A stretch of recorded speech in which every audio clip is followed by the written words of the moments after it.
Hello everyone, my name is Duncan, I'm an editor, and I make commentary videos about things I find important. This is not where I usually film my videos, but because I'm back at my childhood home for the winter, the next couple of videos will not be in the apartment, but will rather be here, at this desk, and I don't know, it works. Today I want to do something that has never been done on YouTube before, and talk about Jake Paul. Now stay with me. I know there are a million videos on YouTube about Jake Paul and some of the crazy things he's done, but he did something crazy again. And believe me, I'm sick of hearing about him too. So I'm going to try to make this video quick so we don't have to waste any extra time thinking about him than we have to. If you don't know who Jake Paul is, somehow, here's a very quick refresher. Jake Paul got his start on Vine when he was a teenager, where he and his brother amassed a huge following and got pretty famous. He then had a brief role on a Disney show, which put him out there even more and got him an even bigger following. He moved to YouTube and transitioned hard into the LA influencer lifestyle, which made him a, you guessed it, following. And after doing that for a while, he's now making a career in boxing and fighting other YouTubers. It's the classic American story. So we have this kid who's exposed to fame at a very young age, and through every step of his career, his following has only gotten bigger, no matter how bad that phase was. And believe me, they've been bad. Usually when content creators change or shift their video style, they'll lose some of their old audience.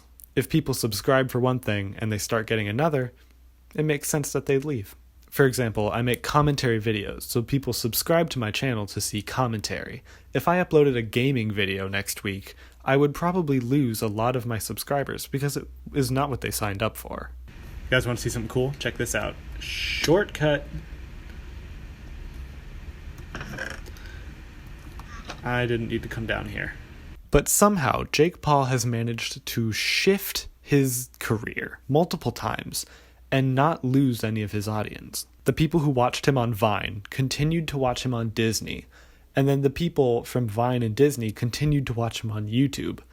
I don't know how he did it, but apparently, if your audience grows up with you, they're less likely to leave. So because his audience has been with him for so long, they're a pretty dedicated fan base. So now no matter what Jake Paul does or whatever he's in the news for, people are going to stick with him because they have this tie to him. Recently, there was an interview with Jake Paul in preparation for his next big fight, and the headline jumped out at me. Jake Paul believes COVID is a hoax and 98% of news is fake. Okay, so obviously I read the hell out of this article. How could I not? I'll leave a link to this article in the description if you would like to read it if you want. It's a weird one. There's a lot to unpack there. But here is what stood out to me the most. The reason Jake Paul continued to throw those maskless influencer parties in LA was because he doesn't believe the COVID statistics the media is presenting us. Now, I think it's a good thing to not blindly trust sources, for sure. But when it comes to science and widespread safety information, I think it's smarter to believe it than to actively act out against it. I do not think it is safe to brush it all off as fake or that it's a hoax. I can't believe I have to clarify this, but I believe in the coronavirus. I had to travel home in order to get where I am now, and I took so many precautions. I booked the latest flight I could so there wouldn't be many people. I wore jackets and sweatshirts and gloves. I wore 2 masks on that flight. I could barely breathe for that entire 4-hour flight, but I was so worried about any part of my body being exposed that I dressed like a mummy. And I've been quarantining myself pretty harshly now that I'm here. I'm not seeing many people, and for not very long. I believe the statistics about the amount of people who have died.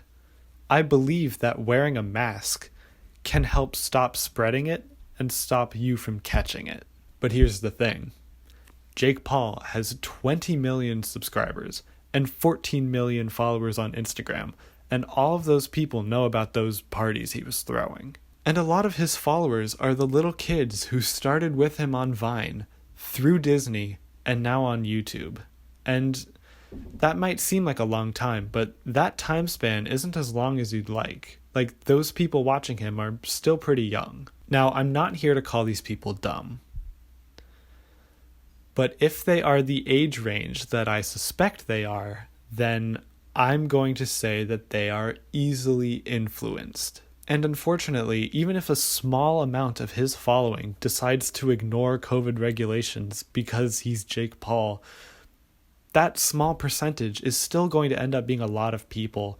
And those people might come in contact with more people and it spirals out of control because that's how a pandemic works. Whether we like it or not, anyone in Jake Paul's position has a lot of influence and a lot of power over people who might end up risking their lives. Now, thankfully, if Jake Paul's audience are kids, then hopefully their parents are being smart and won't allow them to go maskless.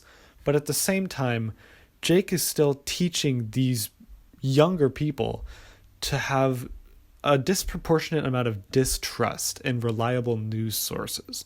And again, I don't like blindly trusting news sources, but at the same time, general health and safety should take a priority here. And the fact that Jake doesn't care and dismisses the news as fake can be really damaging to people who are growing up and hearing that. So what's my point with this video? I guess it's this. Most of us know that Jake Paul is an idiot. He does dumb things without thinking or caring about the people who see it. That's dumb. I feel like that's safe to call dumb. But we cannot shrug him off as a harmless idiot because his actions do have consequences. Unfortunately, he is doing things without thinking about how they're going to affect real people. And even if he does think about that, I'm not sure he cares. So let's not pretend he's some dummy goofball who just shows up in the news every couple of months. He's a person with actual influence.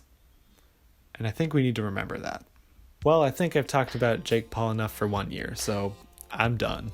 If you want to support my channel, you can always like this video or subscribe if you haven't, but only if you like me enough. If you have any thoughts about Jake Paul or coronavirus, leave a comment and I'll be reading all of them so we can talk about it there. I hope you guys are staying safe and healthy.